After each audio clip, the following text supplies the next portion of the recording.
పేరు చెప్పనా అనిత గారిని 3000 ఓట్లోని గెలిపించింది. మాకు ఏమి న్యాయం చేయలేదు.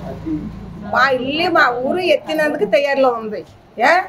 మా ఊరికి ఎమ్మెల్యే లేదు, ఎవరు కనపడలేదు. ఏ దేవుడు కనపడ మా మెచ్చుకాలు ఎలా బతకాలి? అందరూ ఉంటే మా ఉన్నట్టు, లేకపోతే నేనెట్టు అలా బతుకమని చెప్పుతుందో, లేకపోతే బజార్ ఎక్కువ పొమ్మని చెప్పుతుందో. గెలిపించినందుకు మాకు బాగా చెత్త వేసిందండి, బాగా బహుమానం వేసింది పెళ్ళి. ప్రాజెక్ట్ వచ్చింది అనుకోండి, మీకు ఏ ఇబ్బందులు వస్తాయి? మీకు ఎందుకు వద్దు ఈ ప్రాజెక్ట్? ఎందుకు వద్దు? మాకు ఎందుకు విడుదల చచ్చి బయట కడితే మాకే సుఖమే ఉంది.